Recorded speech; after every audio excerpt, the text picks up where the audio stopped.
According to government data released on Thursday, India's economy achieved a growth rate of 7.8% in the April to June quarter of the 2023-24 fiscal year, solidifying its position as the fastest-growing major economy.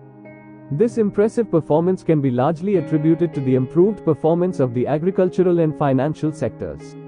In contrast, the gross domestic product (GDP) had expanded by 13.1% in the same quarter of the previous year. In the same period, China recorded a growth rate of 6.3% in April to June 2023. The National Statistical Office (NSO) data indicates that the agricultural sector's gross value added (GVA) saw growth of 3.5%, up from 2.4% in the corresponding quarter of the previous fiscal year. Additionally, the financial, real estate, and professional services GVA expanded by 12.2%, compared to 8.5% in the same quarter a year ago. However, the manufacturing sector experienced a slowdown, with GVA growth slowing down to 4.7% in the first quarter of the current fiscal year. In the final two quarters of the 2022-23 fiscal year, GDP growth stood at 6.1% and 4.5% during January to March and October to December, respectively.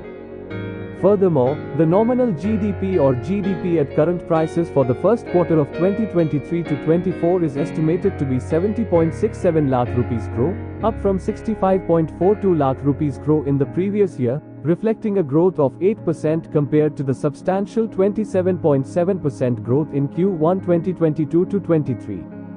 According to the data, GVA in the mining and quarrying sector decelerated to 5.8% in the first quarter from 9.5% a year ago. Electricity, gas, water supply, and other utility services dropped to 2.9% from 14.9%, and construction saw a decline to 7.9% from 16%.